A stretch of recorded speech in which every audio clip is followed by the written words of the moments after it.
지금까지 이제 5일간 교제한 내용의 대부분은 제가 쓴 책 하나님을 찾는 지성인 거기에 이제 대부분 들어가 있습니다. 아마 제가 요번에 다루지 못한 거는 그 동물의 설계적 증거 그거 하나만 다루지 못한 것 같아요.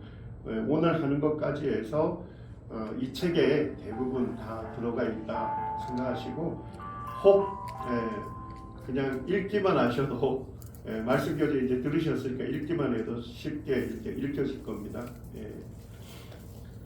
그리고 이제 본격적으로 들어가기 전에 어제 내준 그 강의한 이제 제가 다 못하는데요. 거기 중에 두 권의 책을 좀 강추하려고 합니다. 첫 번째 책은 누가 쓴 건지 아시죠? FF 브루스 형제님이 쓰신 신약 성경은 신뢰할 만한가? 원래 이제 제목은 신약 성경 문헌 연구로 이렇게 해서 그 성경의 말씀사에서 오랫동안 굉장히 많이 이게 판매가 됐어요. 그리고 이제 소 제목이 신약 성경은 신뢰할 만한가 그거든요. 근데 이제 좋은 씨앗에서 최근에 번역하면서 소 제목을 그냥 제목으로 썼어요. 신약 성경은 신뢰할 만한가. 그래서 이제 FF 브루스 형제님에 대해서 이렇게 써놨더라고요. 20세기 최고의 복음주의 신약학자이다. 그는 복음주의자가 되는 것과 정직한 지적 탐구가 양립할 수 있음을 증명한 사람이다. 그래서 우리 형제님들의 DNA가 있다 했죠. 그것은 뭐냐면 성경 전체가 하나님의 영감된 말씀이다 하는 그런 보수주의적인 믿음을 갖고 있습니다. 그리고 성경이 하나님의 영감된 말씀이기 때문에 올바른 연구를 하게 되면 그 성경이 진리임을 드러낼 수밖에 없다. 이것을 이제 어떻게 보면 증명한 사람이 FF 브루스다 이렇게 이제 얘기를 하고 있고요. 또 한 가지 추가해서 얘기하는 것은 사도 바울의 생애와 사역에 대해 저명한 학자였던 브루스는 바울 신학을 포함하여 40여 권의 주석서와 단연본을 집필했다 이렇게 되어 있거든요. 그 FF 브루스 형제님이 사도행전 주석 아마 주석도 쓰셨는데 어떤 사도행전 주석이든 형제님 창고 문헌이 쫙 달리게 돼 있어요. 그래서 사도 바울의 생애 사역에 대해서는 최고의 권위자이십니다. 그래서 제가 이제 그 대학 4학년 때 형제님이 쓰신 바울 신학이라고 바울 신학 그래서 이제 바울 서신 전체를 이제 쓴 건데 저는 읽으면서 참 굉장히 감동스러웠어요. 그래서 지금도 실제 신학대학원에서 바울 서신할 때 FF 브루스 형제님이 바울 신학을 교재로 지금도 쓰고 있어요. 그래서 바울 서신을 연구하는 모든 사람들은 FF 브루스의 바울 신학으로부터 시작해야 한다. 뭐 이렇게 말할 정도로 CLC에서 나와 있는데 우리 형제님들 혹시 사도행전 공부나 또 바울 서신과 관련된 공부를 하기를 원하시는 분들은 FF 브루스 형제님의 바울 신학을 강추합니다. 저는 대학 4학년 때 사서 한 40분을 읽은 것 같아요. 그래가지고 책이 아주 너덜너덜 있어요.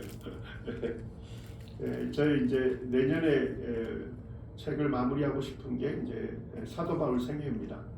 그래서 그동안 그리스, 터키, 예루살렘 이쪽을 사도 바울의 발자취를 따라서 한 5번 정도 여행을 하면서 계속 자료를 이제 글로는 다 써놨고 이제 사진만 캡션 만들면 이제 맞춰지기 때문에 내년쯤 출간할 계획입니다. 그리고 이제 구약 성경 다큐멘트가 이제 월터 카이저라고 하는 교수님입니다. 이분은 구약 성경의 아주 유명한 학자예요.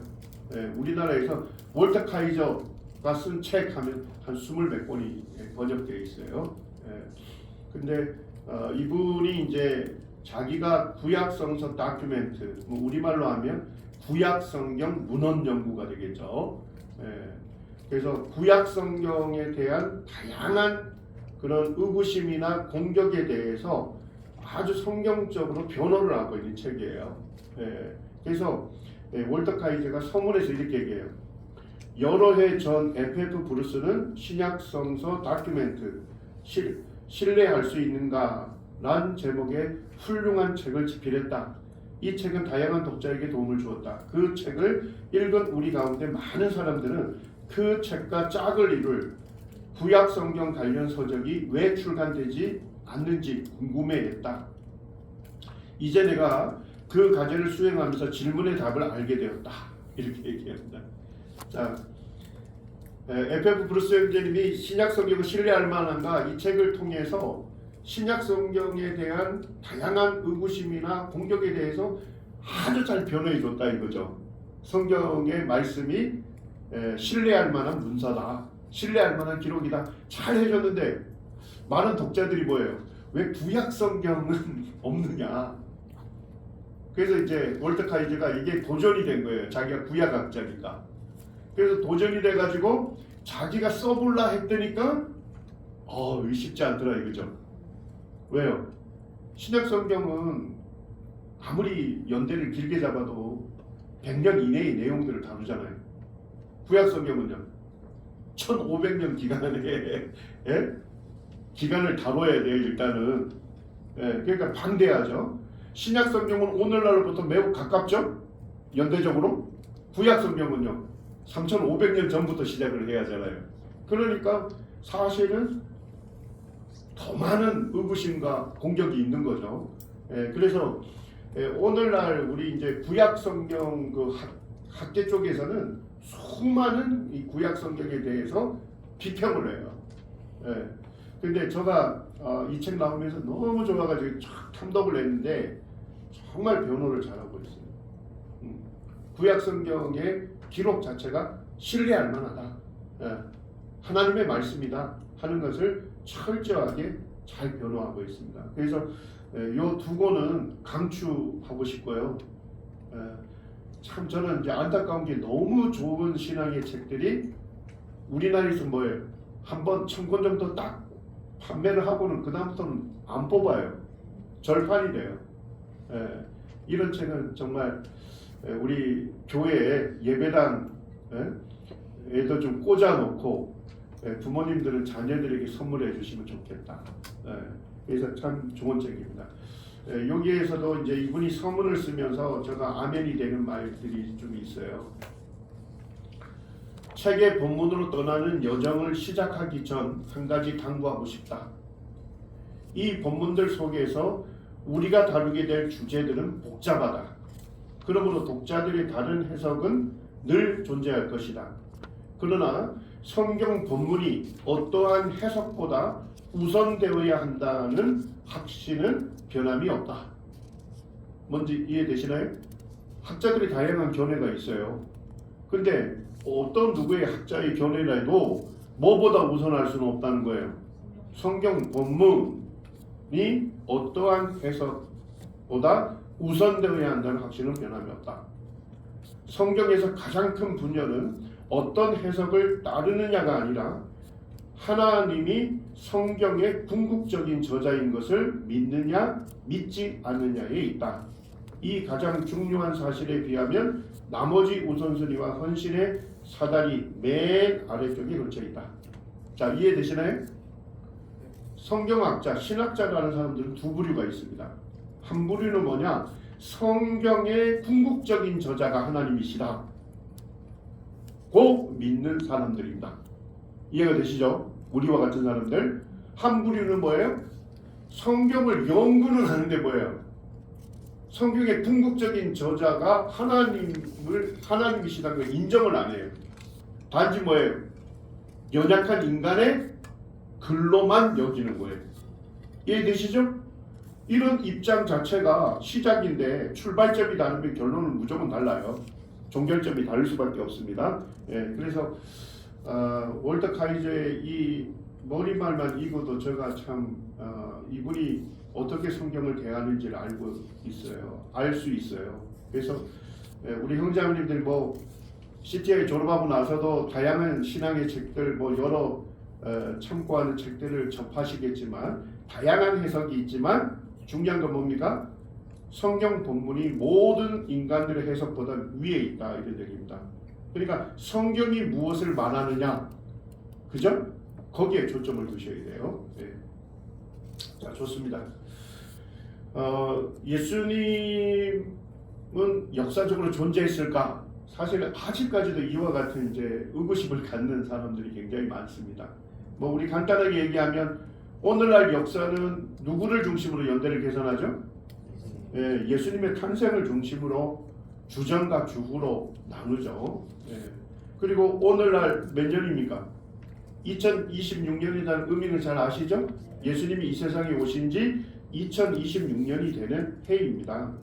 자, 이거는 우리나라 사람들만 이렇게 연대 계산을 쓰나요?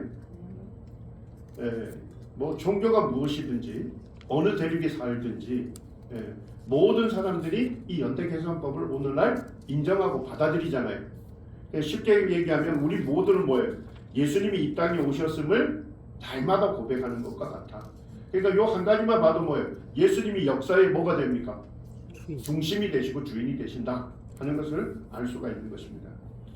예수님에 대해서 가장 정확하게 기록된 책은 무엇일까요? 예수님의 생애에 대해서 가장 정확하게 기록된 책. 당연히 복음서겠죠. 예수님의 생애에 대해서는 뭐예요? 일단은 한 사람이 기록하고 있지 않잖아요. 네 사람이 기록을 하고 있습니다. 그러니까 동일한 사건에 대해서 네 명의 증언들이 있는 거예요. 이건 대단한 것이죠. 그죠? 예. 한 사건에 대해서 네 사람의 증언이 있다는 것은 매우 그 사건을 입체적으로 살펴볼 수 있다 이런 얘기죠. 자, 그 다음에 두 번째는 예수님의 생애를 기록한 사람들이 누굽니까? 예수님을 아주 잘 아는 사람들이죠. 사도들이든지 사도들의 동력자들이었다 이런 얘기입니다. 자, 마태는 12제자 중에 한 명이었죠. 예수님과 3년 반 동안 동고동락했던 사람이에요. 예수님 전하는 말씀 직접 들었고 예수님 행하시는 놀라운 일들을 직접 눈으로 목격했던 증인이 예수님의 생애를 기록했습니다. 자, 마가는 누굽니까? 마가, 사도 중에 마가를 나의 아들이다, 믿음의 아들이라고 말을 하는 사도가 있어요. 누굴까요? 사도 베드로입니다. 그래서 이 사도 베드로는 마가를 믿음의 아들로 삼았어요. 자, 마가가 어디에 등장하죠? 사도행전에 등장하죠. 바울과 바나바와 함께 전도여행 시작했잖아요. 구브로 섬에 가서 복음을 전했죠. 그리고 이제 어디로 갑니까? 버가로 가잖아요. 버가에 가서 어떻게 해요? 나는 예루살렘으로 돌아가야 되겠다 하고 돌아가잖아요. 그 이유가 이제 뭐 많은 이제 학자들은 뭐 지리적으로 보게 되면 버가에서 비시디아 안디옥으로 갔다 했죠. 그 사이에 뭐가 있습니까? 타우루스라는 산맥이 있어요.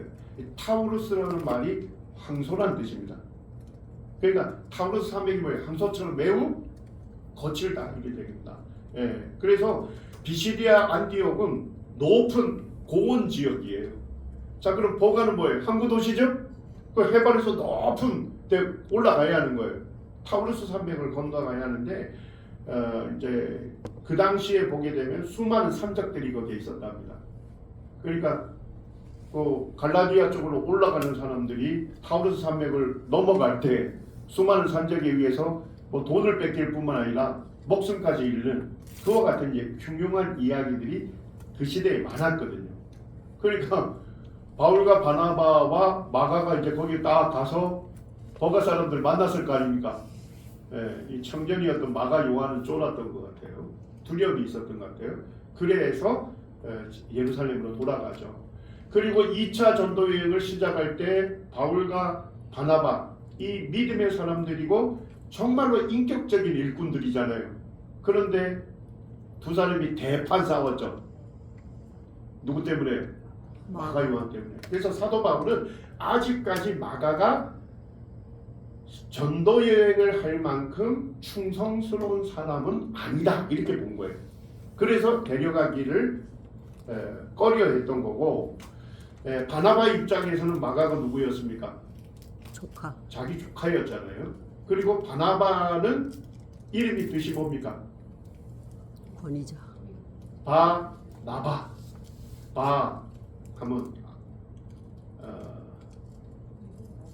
맞죠? 바나바 맞죠? 위로의 아들, 위로자라는 뜻입니다. 그래서 사실 사도 바울을 예루살렘 교회에다가 소개한 사람도 누구예요? 바나바예요. 그러니까 이 바나바는 굉장히 위로하고 이 격려하는 그런 인격적인 사람이었어요. 그래서 자기 조카이기도 했지만 마가를 뭐 해주기를 원했던 겁니까? 세컨드 찬스를 주기를 원했던 거예요. 두 번째 기회를 주기를 원했던 겁니다. 어쨌든 이것 때문에 이제 갈라진 거죠. 그런데 이 시리에 빠져 있는 마가를 믿음의 아들로 삼은 사람이 누구란 거예요? 베드로였다 이런 얘기입니다. 그래서 초대교회 전승에 보게 되면 베드로는 그 히브리어밖에 못했대요. 그들의 언어. 자, 그런데 그 시대에는 전체적으로 공용어가 뭐였습니까? 헬라어였잖아요. 그래서 사도 베드로는 순회 사역을 많이 했거든요. 그러니까 누군가 뭐 할 사람이 필요해요? 통역할 사람. 그래서 마가가 통역을 했답니다. 자, 그럼 마가는 뭐예요? 으뜸 제자였던 사도 베드로가 말씀을 전할 때 누구에 대해서 많이 전했을까요? 예수님에 대해서 전했을 거 아닙니까? 그거를 직접 계속 들은 거죠. 그리고 예수님의 생애를 기록했던 것입니다. 자, 누가복음을 기록한 누가는 누구죠? 사도 바울의 동력자였죠.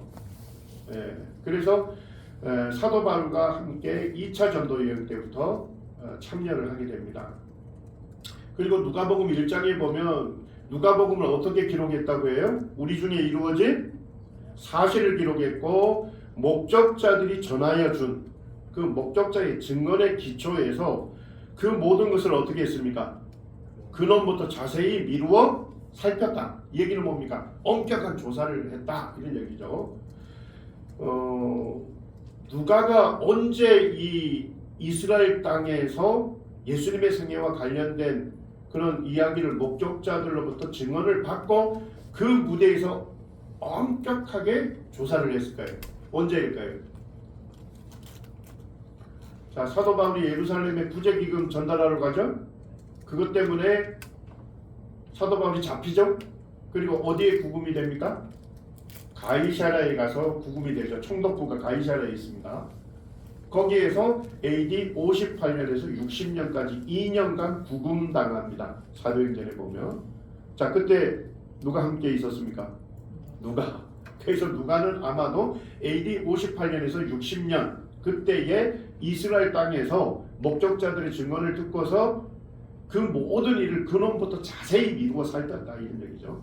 그리고 우리 중에 이루어진 사실만을 기록했다. 그것을 어떻게 해요? 차례대로 사건의 순서대로 썼다 이렇게 되어 있습니다. 그래서 누가는 윌리엄 램지도 인정했듯이 탁월한 역사가들과 어깨를 견주어야 한다 할 정도로 누가는 이 역사를 서술하는 방식대로 예수님의 생애를 기록했다는 것입니다. 자, 그 다음에 요한은 누굽니까? 예수님께서 가장 사랑하시는 제자였죠. 자, 어쨌든 예수님의 생애를 기록한 기록자들이 뭡니까? 예수님과 함께 동고동락했던 사도들과 그 다음에 그 사도들의 동력자들이었다. 이렇게 알 수가 있는 거죠. 자, 그 다음에 이제 이 복음서가 언제 기록이 됐을까? 요 연대는 초대교회 교부들이 인정하는 연대입니다. 초대교회 교부들. 자, 교부가 뭡니까? 교회의 아버지라는 얘기는 바로 이분들이 성경학자들이에요. 쉽게 얘기하면. 그래서 성경의 교리를 뭐한 사람이에요? 체계화시킨 그 초대교회의 성경학자들을 교부라고 우리가 불러요. 교부. 그래서 이분들이 어쨌든 예수님과 연대가 굉장히 가까이 있는 사람들 아니에요. 예, 그 분들이 마태복음은 AD 40년에서 60년 사이에 기록이 됐다. 이런 식으로 교부들이 인정하는 연대입니다. 자, 교부들이 이 연대를 인정할 때 무슨 사건을 굉장히 중요시 여겼을까요?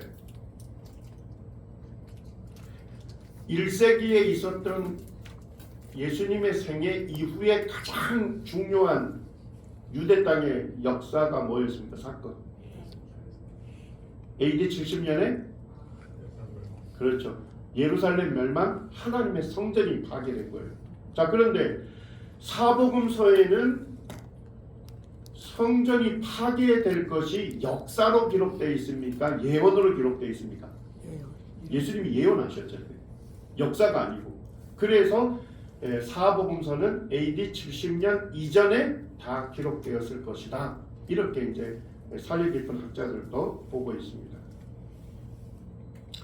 자, 예수님의 생애는 성경에 가장 정확하게 기록이 돼 있겠지만 예전에 제 제자가 그러더라고요.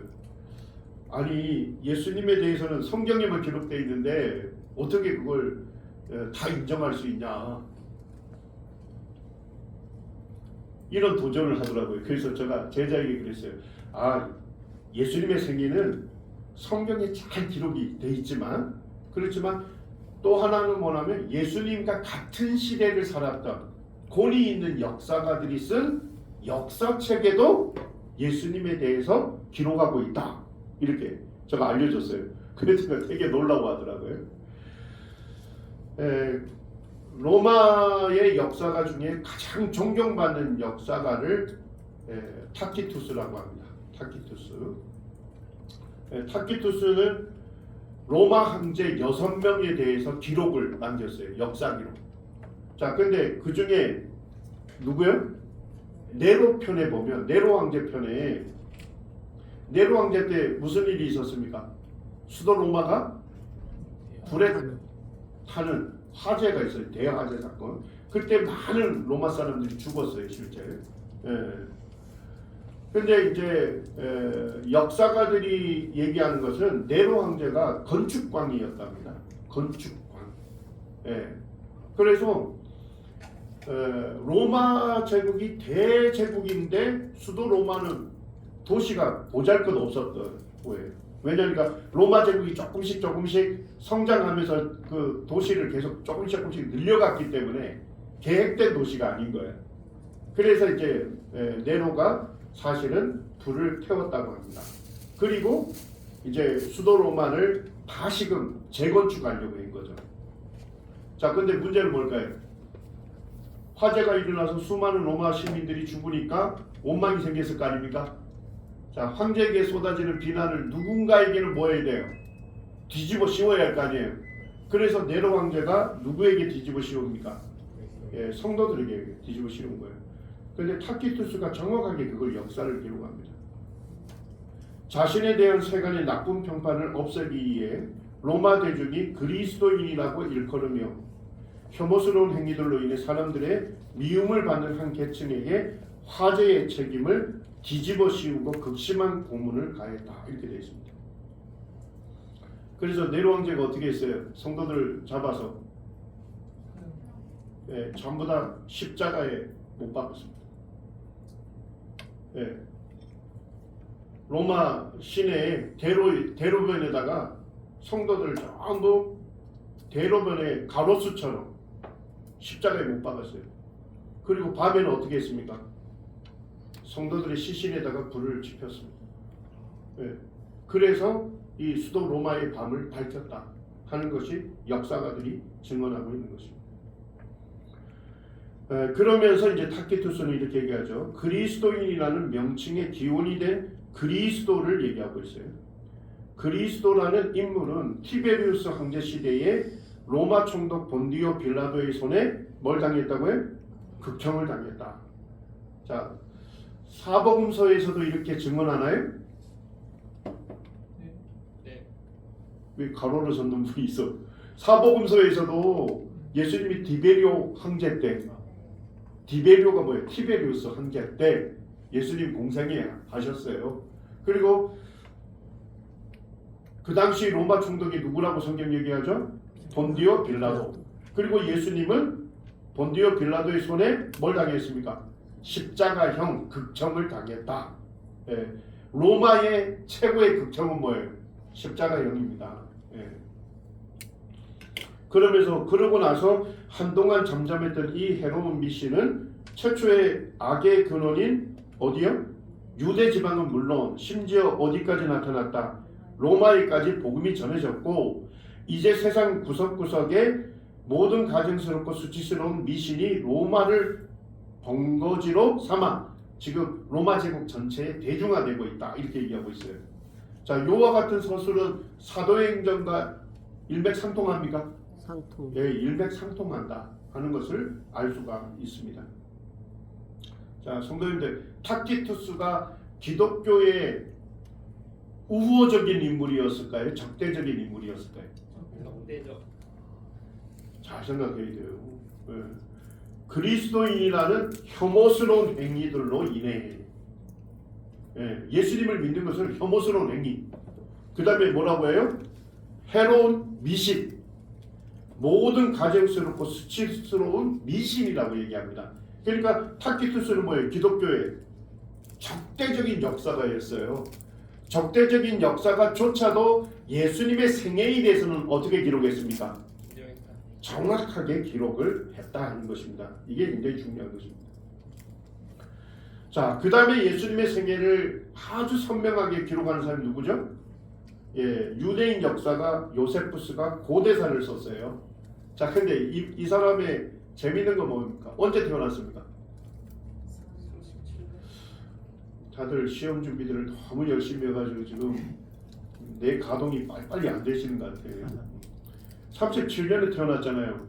예수님 십자가 사건 33년 4년 지나서 태어난 거예요. 이해가 되시죠? 그리고 유대 땅은 계속적으로 로마 제국으로부터 독립하려고 했죠. 네. 예, 그래서 계속 독립전쟁을 했죠. 그런데 갈릴리 독립군 사령관으로 요세푸스가 66년에부터 갈릴리에 있습니다. 자, 갈릴리에 요세푸스가 독립군 사령관으로 갔을 때 30년 전에 갈릴리의 슈퍼스타가 누구였습니까? 예수님이었잖아요. 그리고 66년에 갔을 때 예수님 전하는 말씀을 직접 목격했던 사람이 살고 있었을까요? 네. 또 예수님이 행하시는 놀라운 기적을 직접 목격했던 사람들이 살고 있었을까요? 네. 그렇습니다. 그들로부터 요세푸스는 예수님에 대해서 뭐예요? 귀에 떡지가 한질 정도로 들었을 거예요. 이해가 돼요? 그래서 예수님의 생애를 여기다 기록하고 있는 겁니다. 이 당시 예수라는 한 지혜로운 사람이 있었다. 예수는 기적을 행하는 사람이었고 기쁨으로 진리를 받아들인 사람들의 스승이었다. 예수는 수많은 유대인과 이방인들을 자기에게로 끌어들였다. 빌라도가 유대인들 가운데 유력자들의 권위로 예수를 십자가에 처형했다. 그러나 예수의 제자가 되었던 사람들은 여전히 제자로 남기로 고집했다. 제자들은 예수가 십자가에 못 박힌 뒤 사흘 만에 자신들에게 나타났으며 예수가 살아 있었다고 뭐 했다고요? 그렇게 전했다 이런 얘기죠. 예. 자, 지금 요세푸스가 예수님에 대해서 아주 자세하게 얘기를 하고 있는 거죠. 예. 자, 그리고 이제 예수님에 대해서 기록한 거 몇 장 지나면 누굴 얘기하느냐? 예수님의 형제 야고보를 기록하고 있어요.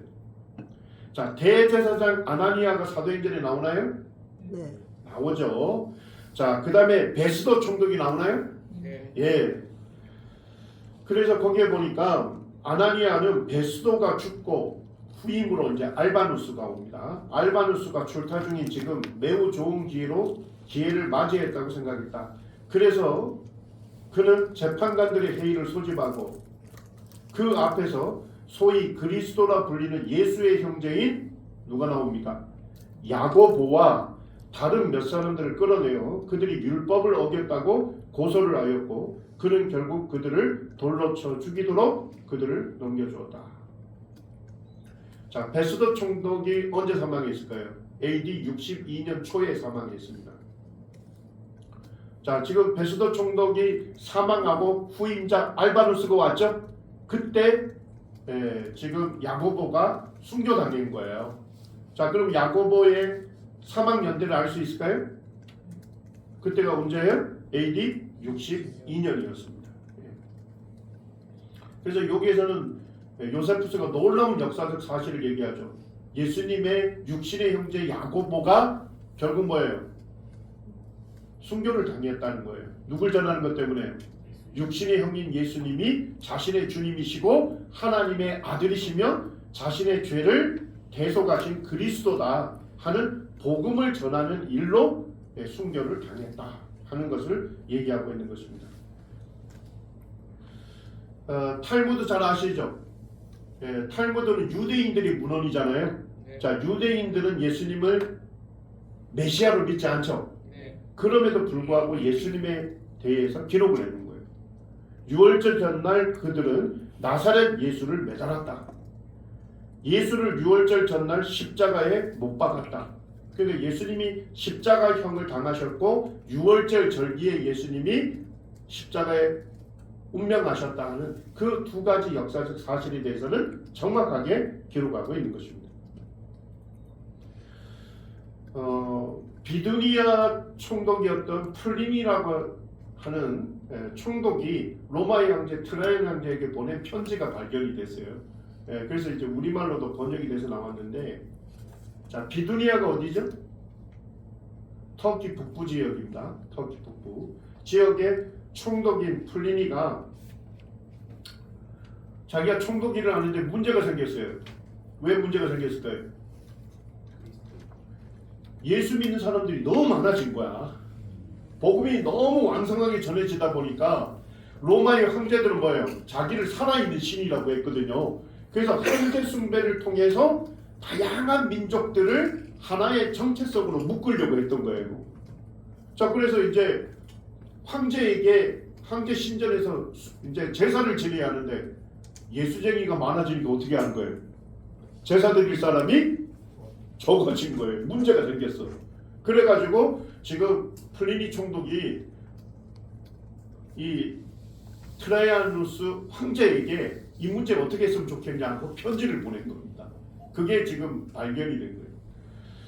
비두니아 지역에 많은 수의 그리스도인이 있습니다. 그들 때문에 희생 제물을 드리는 의식이 타격을 받고 있습니다. 그래서 그들을 잡아 신문하여 보았습니다. 하지만 그들이 특정한 날들 새벽에 모여서 예수를 하나님으로 알고 예수에게 찬양을 드린다는 것 외에 다른 죄를 발견하지 못했습니다. 네. 자, 여기서 두 가지 사실을 알려주죠. 예수님 믿는 성도님들이 특정한 날 새벽에 모였다 이렇게 돼 있죠. 자, 우리는 이 특정한 날이 언제인지 아시죠? 네. 언제입니까? 안식 후 첫날 주일이죠. 그런데 왜 새벽에 모였을까요? 당시 복음이 굉장히 확산되면서 수많은 노예들에게도 복음이 전해진 거예요. 자, 우리와 같이 낮 시간에 예배 드릴 수 있어요, 없어요? 아, 자기 주인 섬겨야 하잖아요. 그러니까 그들이 뭐예요? 새벽에 모인 것입니다. 그리고 이때 벌써 뭐예요? 예수님을 뭐로 아는 거예요? 하나님으로. 성자 하나님으로 알고 예수님께 찬양과 경배를 드렸다 하는 것을 문서로 지금 남아 있는 것입니다. 자, 제가 지금 짧게 예수님의 생애를 기록하고 있는 역사의 책에 나와 있는 내용을 지금 좀 정리를 해드렸죠. 자, 예수님은 티베리스 황제 시대에 살았다. 예수는 덕망이 높은 삶을 살았다. 예수님은 이적을 일으키는 사람이었다. 예수님은 야고보라는 이름의 동생이 있었다. 예수님은 그리스도로 추앙받았다. 본디오 빌라도 통치 아래서 십자가형을 받았다. 유월절 전날에 십자가형을 당했다. 죽던 날 어둠과 지진이 일어났다. 제자들은 예수님이 죽었다가 다시 살아났다고 믿었다. 예수님의 제자들은 믿음을 위해 기꺼이 죽을 각오가 돼 있었다.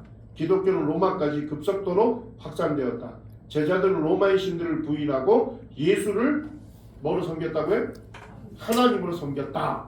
이렇게 예수님과 같은 동시대의 역사가들이 기록하고 있지 않습니까?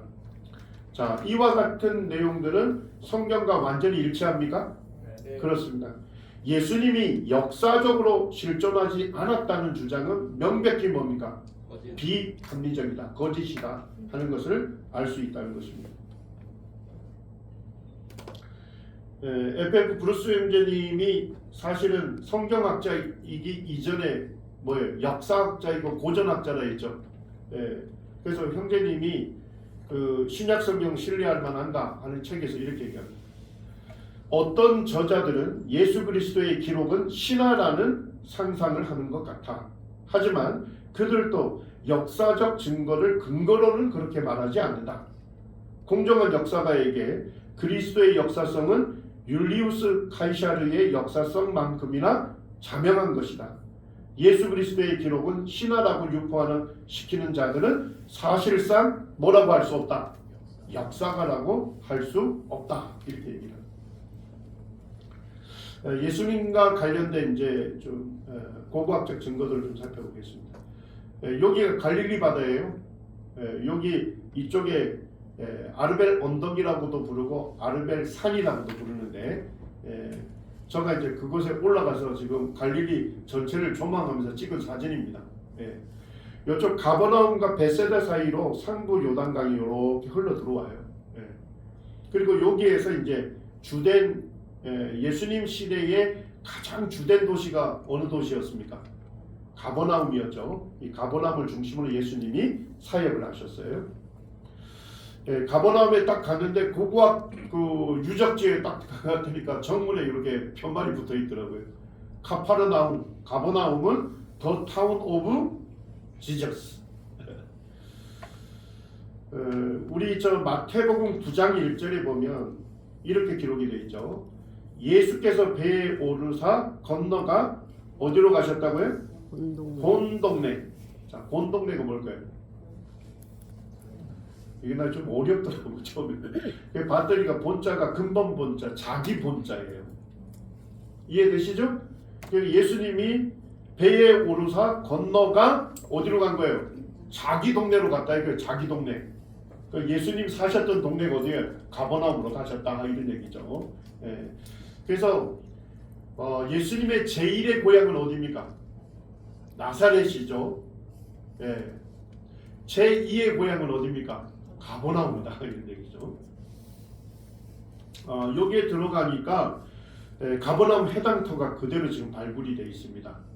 그리고 이제 기초석을 보니까 예수님 시대에 있었던 그 기초석 그 위에 다시금 재건축을 했대요. 4세기 정도에. 그 다음에 놀랍게도 뭐예요? 그 앞에 베드로의 생가가 있습니다. 생가터. 그래서 이걸 왜 베드로의 생가터라고 보냐면 거기에 원래 가정집이었는데 계속 넓혀서 뭐예요? 예배당으로 사용한 그런 유적들, 벽에 예수 그리스도에 대해서 기록이 되어 있고 십자가가 기록되어 있고 침례를 줬던 이런 장소들도 있고 그래서 이곳을 이제 베드로의 생가터로 이제 고고학자들이 알게 된 겁니다. 자, 보니까 가버나움 해당하고 베드로의 생가터가 가깝습니까? 뭡니까? 길이 딱 하나밖에 없어. 바로 가면 거기요. 자, 근데 마가복음 1장 29절에 뭐라 기록되어 있습니까? 같이 읽어보시죠. 시작. 해당에서 나와 곧 야고보와 요한과 함께 시몬과 안드레의 집으로 들어간다. 자, 그러니까 가버나움 해당 나오자마자 곧바로 들어갔다 이런 얘기죠. 매우 가까이 있습니다. 그래서 사실 이제 유적지에 가게 되면 성경의 세세한 부분까지도 우리가 알 수가 있습니다. 여기가 바로 예수님께서 하나님의 말씀을 가르치고 천국 복음을 전파하셨던 가버나움 해당터입니다. 이쪽 가서 이제 인증샷을 한 장 찍었습니다. 2002년에 굉장한 고고학적 유물이 발견이 됐어요. 자, 요게 석관이 발견이 됐습니다. 석관이 뭔지 아시나요? 예수님 시대에는 시신을 세마포 천에다가 싸가지고 동굴 안에 뒀잖아요. 시간이 지나면 어떻게 돼요? 썩잖아요. 뭐만 남아요? 뼈. 그 뼈를 전부 추려가지고 돌로 된 관 안에 본 박스라 해서 그 안에 넣는 거예요. 그리고 거기에다가 뭐예요? 이름을 기록해요. 근데 거기에 이름이 기록되는데 독특하게 기록되어 있습니다. 누구의 아들? 요셉. 요셉의 아들이요 예수의 형제인 야고보라는 석관이 발견이 된 겁니다. 예, 제가 조금 전에 말씀드린 것처럼 1세기 유대인들은 이렇게 돌을 판 불에다가 시신을 이렇게 석판 위에다 올려놓죠. 그리고 시신이 다 부패하면 뼈만 모아서 이런 석관 안에다가 집어넣고 이름을 쓰는 거예요. 2002년에 그 바이블리칼 아키올로지 리뷰라고 하는 성서고고학 잡지에 뭐라고 써져 있습니까? 돌에 새겨진 예수의 증거, 예수의 형제 야고보의 석관이 예루살렘에서 발견됐다. 이렇게 겉장을 그 겉장에 나와 있습니다. 이제 좀 쉬고 또 살펴보겠습니다.